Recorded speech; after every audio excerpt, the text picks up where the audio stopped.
Hey, it's Chris, Liege Games. Let's answer the age-old question. Okay, maybe it's not that old, maybe it's not that prevalent, but I see it pop up all the time. And let's talk specifically one of the best IPs to be utilized in any form, because we're seeing it nowadays across everything, and that is Marvel. Comics, the Marvel Universe in the movies, the board games, HeroClix, everything else in between. So the question is, though, and this arises all the time on the board game scene, especially if you are newer to the hobby in general, what Marvel, if I'm a big fan of Marvel just coming in and want to grasp the Marvel goodness, but I don't know as much about the hobby, or I just want to have more nuanced thoughts or opinions on things, which Marvel game is right for me? Now, we have several obvious contenders. The first, the longest around, Marvel Legendary. Then we have the more recent Marvel Champions. And not to be excluded, Marvel United. Now, what do you need to know about all three of these games? What are the differences? Who are they for? What are their strengths? What are their weaknesses? And just what do you need to know about the games, the systems, the mechanics, the availability and the price, all wrapped into one. Let's do this. Let's talk about things. Hopefully this will be helpful if you're looking into any of these, or if you're just wanting to dip your toes into one in particular. Let's do this. Now, let's talk Marvel Legendary. This 2012 game, and so this has already been out almost a decade.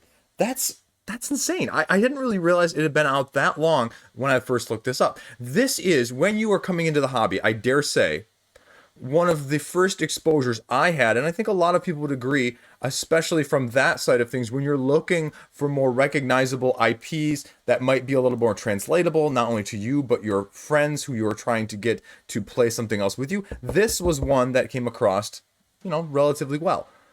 And it takes a different but very similar spin on the deck building genre mechanisms of things, where you are using in-game currency based on the cards that you have on the hand that you draw each turn to acquire more cards to make your deck stronger to go up against said opponent, game, whatever it may be.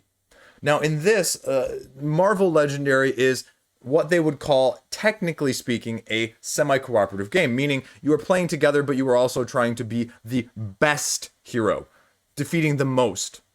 But putting that aside for a minute, because frankly speaking, I don't think that's where it shines. It shines just as a deck builder, where you have now, as of filming this video, 28 different expansions spanning the entirety of the Marvel IP. Everything from Annihilation to the Civil War to the X-Men across the board. Not just your big names, but a lot of your unknowns or smaller names as well.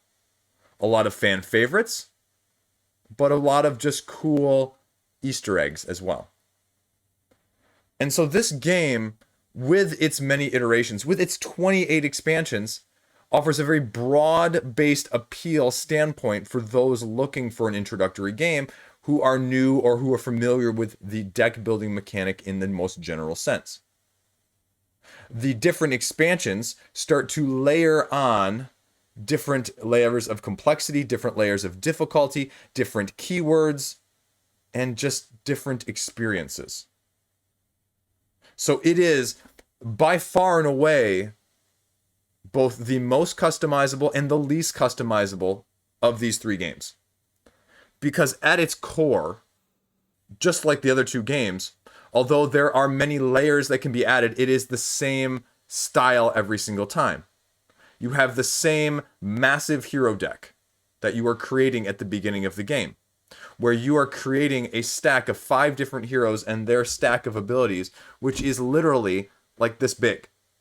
And therein lies the pros. You get to choose 5 heroes of any expansions that you want. So you can just pick and choose.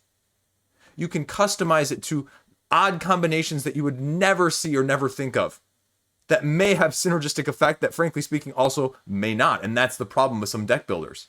And that's the problem with this deck builder in particular, is that sometimes you just put a bad combination of heroes together. Those keywords that I mentioned, as cool as some of them are, they really require more than one hero to utilize the same keyword. And if you don't have that, by sheer randomness, when I play or I pull with my kids, and my kids just go, I want that cool character and I want that cool character, well then the game can fall a little flat. Definitely the same in that regard when it comes to villains. The scalability of the villains, the difficulty of the villains, the additions of some of the things that go along with that side of things, especially in certain expansions, will definitely increase the difficulty. Because this game, at its core, is relatively simple, and it's not the most difficult game. It really isn't. The combos on the cards are relatively intuitive once you start to get to know what to do. You have to have a symbol to benefit from the symbol later on. The more of said symbol you have, the more benefit there may be. Now that's where also the keywords come in, so that you can have certain things that affect how you're gathering cards, where you're playing cards, the abilities of said cards, the ability to draw from your deck or manipulate your deck or things like that. But at its crux, it is still a bread and butter, relatively standard deck builder. It is not doing things, even with some of those keywords excluded, the most extravagant, the most nuanced, the most whoa moments. But it has all of your favorite heroes. And that cannot be undersold nowadays with the visual test, especially when you have the tie-ins to the TV shows and the movies, and using that as a gateway approach, because it's very friendly from an introductory level. Or even just, I just want to have fun some nights.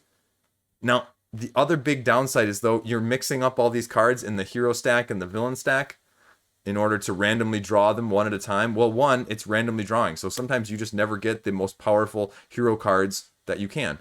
And sometimes you just get the bad run of villain cards that just kind of leaves you SOL. There's not really a good way to mitigate it from that side of things. And so you just need to be aware of that. If that doesn't appeal to you, well, this game is probably not going to appeal to you. The other downside is, let's be serious. The setup and the cleanup for this game in terms of pushing all those cards together as well as sorting them out afterwards, it's not trivial.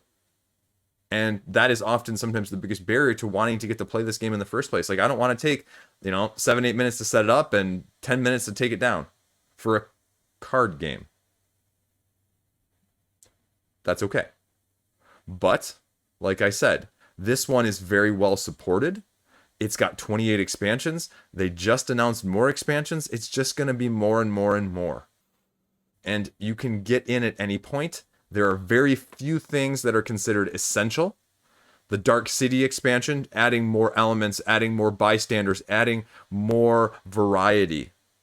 Adding some of those keywords depending on what keywords are important to you, or frankly speaking, which of the characters are important to you. But as things have progressed, things have gone in print and out of print, and so occasionally prices will skyrocket, and if you're not careful, it can be difficult to get this expansion that you want if it's in between cycles. But even if that's the case, there's usually 2 or 3 others that are going to fit your fancy or your appeal, regardless of what they may be, whether that's X-Men, Civil War, Secret Wars, Annihilation, Fantastic Four, any combination thereof of the 17 different Spider-Men, or whatever else tickles your fancy. Now, let's switch gears. This is Marvel United. This is Marvel United. Now, this is the latest game. This is the Simon Spin Master iteration from Kickstarter. This is the only crowdfunder of the 3 of these.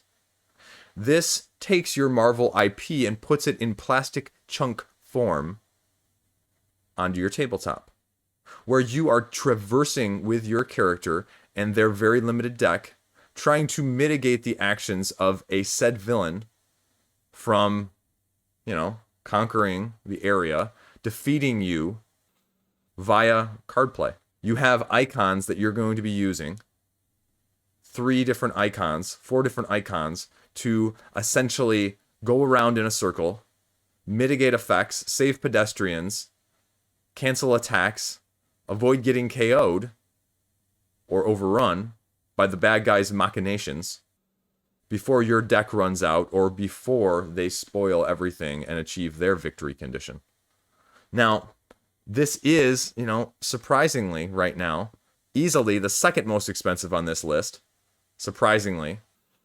Second to Marvel Legendary. Although Champions is quickly getting up there as well. And that's mostly because the Kickstarters for these, there have been 2 now, have been expensive. The first one running for about $250 all in. The second one running for almost $400 all in. And again, taking advantage of the Marvel IP. So if you want heroes that you have not seen, if you want heroes that are not well known, if you want your fan favorite, there's a good chance that of the 2 Kickstarters and the about 10 expansions, 12 expansions maybe that there are at least, that you may run into them. And there's a different cast of characters than Marvel Legendary. So you can get more, because the second of these that has not yet delivered at the time of this filming is Marvel United X-Men, where it's just the X-Men. Whereas X-Men in Marvel Legendary is just one, kind of 2 expansions spread out thinly elsewhere. But this is a whole separate base game. Gold Team, Blue Team, Sentinels, everything else under the sun that you can think of X-Men. The young X-Men, the old X-Men, the Phoenix 5, all of the comic book stuff that would be of interest to you. And that's where the mass appeal is. Now, the downside is, with some of these villains, with the limited iconography that they've put in this game, it is, dare I say, with both of these games, a concern for the repetition of doing the same thing with less or little variation depending on how much you like or don't like things from one game to the next. You are going around in these circles, on these spaces, mitigating things, because you only have 3 or 4 symbols really to choose from. There's not a whole lot of variation. Some of the heroes, especially in this game, are very samey. Now, the new expansion, the X-Men expansion, expounds on that and makes that a little bit better, because not only are they adding unique cards for some of the heroes individually to give variety to the decks themselves, that just wasn't there. They are changing how you start things. They are making some villains playable on either side of things. And they are adding team modes. They are adding skirmishes in terms of that are just taking things in a different direction. Semi-campaign-ish, whether it's the Apocalypse expansion or Thanos and the Infinity Gauntlet from the first one. You can have a series of tied together games that will simulate a campaign while still being able to play this game with less setup than Marvel Legendary. Maybe 2-3 times in an hour if you're quick. So more flow from that side of things. You can teach this one to a much younger age. It is aesthetically appealing more with the miniatures. But the counter argument is, again, some people find it too simple as a fully cooperative game, and they're looking for more of a challenge. And, a lot of this is Kickstarter, and specifically Kickstarter exclusive. So the big challenge then is obtaining some of this even post-campaign. And you're going to pay a markup, not because it's necessarily any better, but because of the exclusivity and the availability. And so if you're a backer originally, great, that's easy. If you're a scavenger, but otherwise you're probably going to pay a premium. And we haven't really seen a whole lot of retail come to this yet. So the question is going to be, what does the life on the shelf look like with this game as compared to the other 2? And again, expansion after expansion after expansion after expansion. Some are notably better than others. Infinity Gauntlet, the Sinister Six. I'm guessing the Apocalypse expansion from the upcoming X-Men version. Ones that are being given more attention as opposed to ones that are just sort of given a new mechanic, like the Spider-Man expansion from the first one, that just sort of fall a little bit flatter. But that's true of a lot of expansions where everyone is not a hit no matter what game it is. Now, that aside for a minute, let's talk about the last one here. Let's talk about Marvel Champions, right? Marvel Champions. What I originally thought of when I got into this hobby of what Marvel Legendary actually was. And this game takes more of a thematic approach to Legendary, where Legendary, it is a pool that you are drawing and buying from. Champions, you are given your own deck, individual hero deck. So instead of smushing them all together like we did in Legendary, you have one character whose focus is solely yours. And you are going up against one villain whose deck you are trying to master and to beat. Where hand management, resource management, combos of actual cards and the abilities of the cards really matter. Now, the other thing that you need to know about this is where Legendary is a deck builder, as in you are gradually adding cards to your deck that you are buying from a said pooled market and trying to improve the quality of the cards that you have in the first place. Champions, you have a set deck, and if you want to just leave it that way, you can leave it that way. I mean, you can buy a $14 pack of Captain Marvel, well, not really, or Spider-Man because they're in the base game, but of said other characters. Captain America, you can buy Hulk, you can buy all sorts of now individual characters, whichever one suits your fancy, with their own unique mechanisms, with their own unique style, and their own main strength of their theme of their deck. Or, if you like being able to customize your hero, you can take that deck and swap out cards for other decks in other places to do more of a deck construction if you want more control. Or if you're like me, look up somebody else's deck online and make it up that way. But that's the big variation of this game, which adds a whole nother tactical and strategic nuance that the other two games, frankly speaking, are missing. This is by far the deepest, the hardest, but yet sometimes also the most exciting of the three. So now that we've talked about all three of these, what do you need to know? What are the pros? What are the cons in terms of the comparisons? Now, let's start going back to Marvel United. Marvel United, I would argue, is the by far most accessible of the three. The most playable of the three as well, not only from an accessibility standpoint, the most accessible in terms of both the learning, the age range, as well as the price point for what you're getting in the box for the designated audience. Because I can play this game with my 6-year-old, my 7-year-old, my 8-year-old.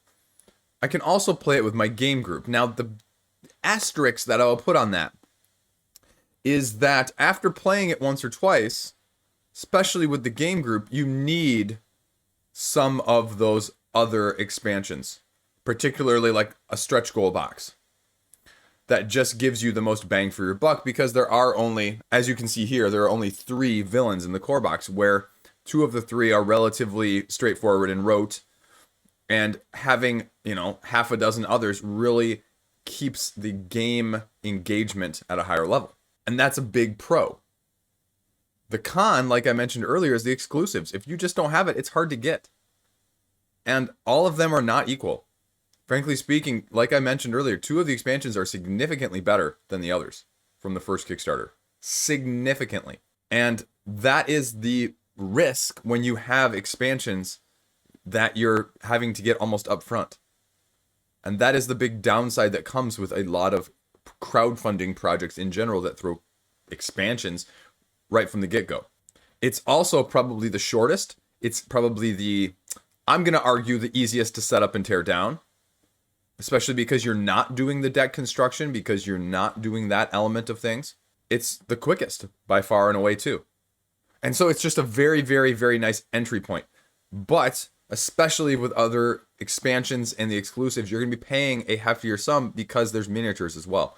And whether or not that plastic aesthetic is important to you or not, you should be aware of, because like it or not, it plays a role. So let's go back to Legendary for a second.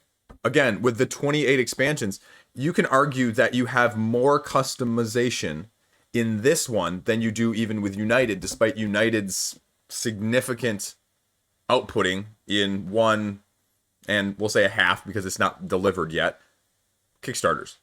And you can use more characters at once in this. The pro is those keywords that I mentioned, that each expansion seems to utilize to a different extent, and that you can take advantage of to your heart's content about which one you prefer.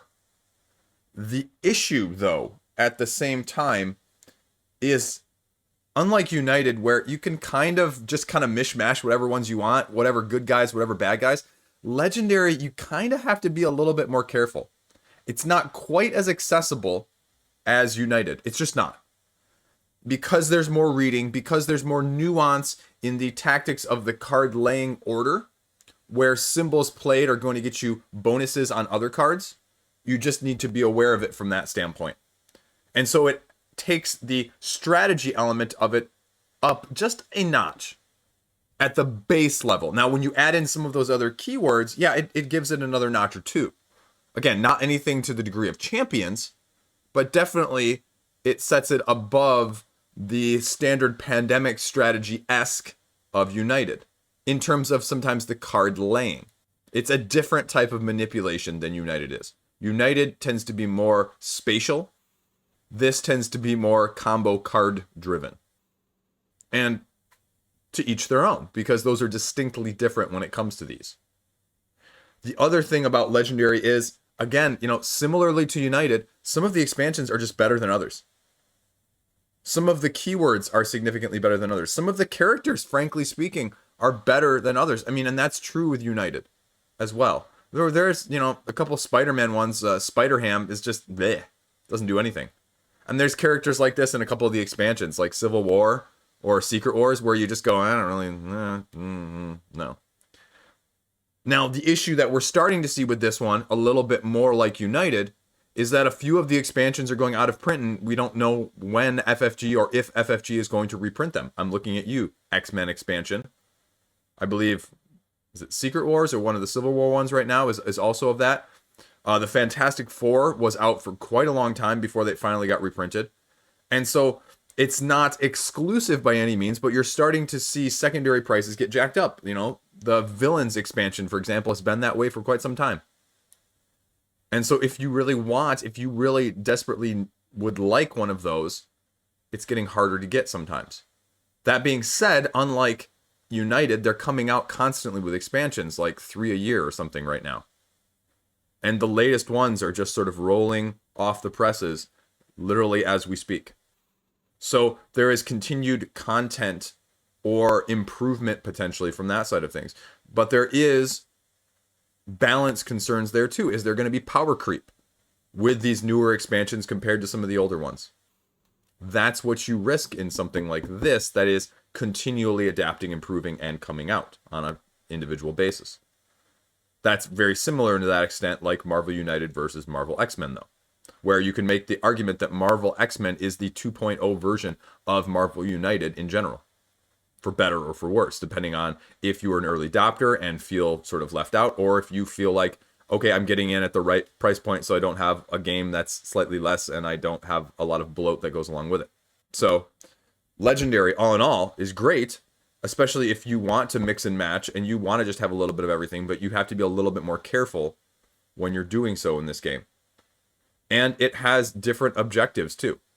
It's not villain dependent. The villain as well as the scheme give you two different things you're going to be managing, as opposed to Marvel United, where you are going up for pretty much 99% of it, one villain with one scheme of doing one type of thing in general.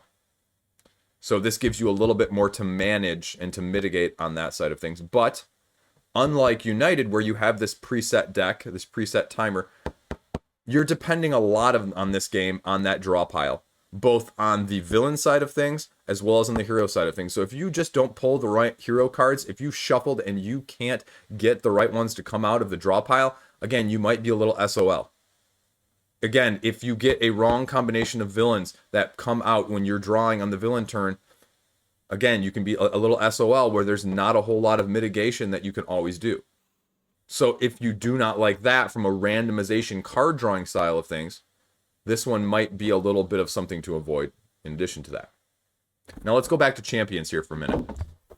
Champions, like I said, deck construction, pre-built decks if you want. The big downside then, obviously, is if you can't deck construct like me, it makes it a little bit more difficult, and it presents a more difficult challenge to necessarily be as engaged and into it as you may otherwise want to be. But again, like I mentioned earlier, you can just look up decks online and they can tell you exactly what to get and exactly what to put in the deck so that, you know, you can feel like you're doing that at the same time. This is by far the most tactical and strategic of the three.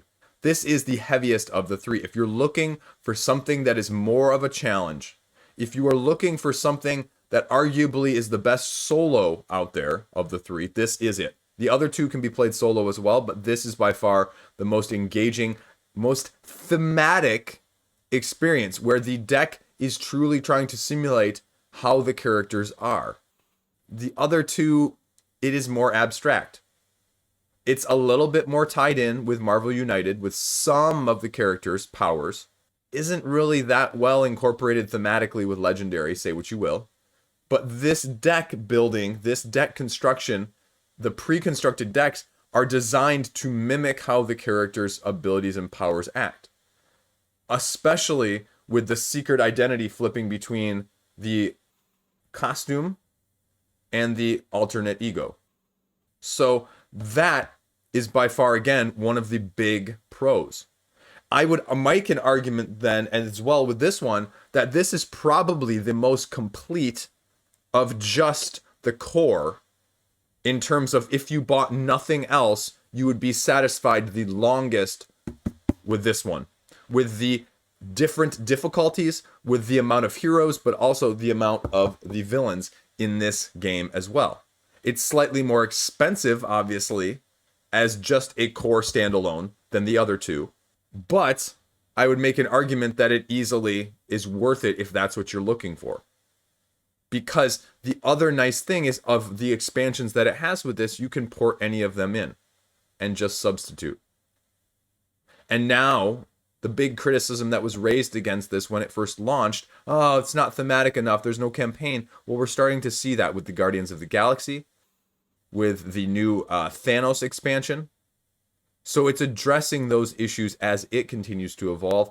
And it is probably, I would argue, also the most consistent in terms of excellence and level of gameplay across all of the three, in terms of what to expect and just the sheer excellence and standard that it presents to you, game by game, expansion by expansion. Now, the trick is, with any of these, is to find which of these mechanics you like. And once you find them, going forward with them. If you are interested in these, one of my number one tips is if you know which one you want, try and buy it on the secondary market, because all three of these games you can find with good deals, with regularity, being sold on the secondary market as packages of people trying to get rid of them or people trying to just recoup some costs. I see it all the time with Legendary, I see it all the time with Champions, and I see it a little less frequently with United just because it's sort of in between printings right now. But if you are patient, all three of these are readily available from that side of things. And so that is probably, if you know which one you want and you know you are invested or you know you're willing to invest, the best way to go about doing it. You may not get exactly what you want, but I guarantee you, you can get an amazing price on it if that's what you are a little bit more concerned about from that side of things. So at the end here, how do they compare? Marvel United is a great co-op, light, quick to play, no analysis paralysis, teach anybody sort of game as well as play with the family and the kids. Marvel Legendary is a mishmash of Amerithrash, deck building, randomization. Pick whatever you want, smush them together, and make it work and see what happens and what stories you can tell. And Champions is the pièce de résistance in terms of tactical strategy, thematic incorporation of the heroes and the villains' abilities in a card form, but with an increased overhead, increased complexity, and by far and away increased difficulty in a good way. All have their own merits and all stand by themselves separately with the obvious overlaps that I talked about. Which one is right for you, though? It depends on what you're looking for and where you're at. There you go. Hopefully that was interesting. Hopefully that was a little bit helpful in terms of helping you figure out what you want or which one is going to be right for you. If you have any questions, if you have any comments, please feel free to let me know in the comment section below. I have all three. I own all three. I play all three regularly. I'm happy to address anything I can. As always, thanks for watching. If you thought this was useful and you want to see more of this in the future, click subscribe. Thanks for viewing. Have a great day. Stay classy out there.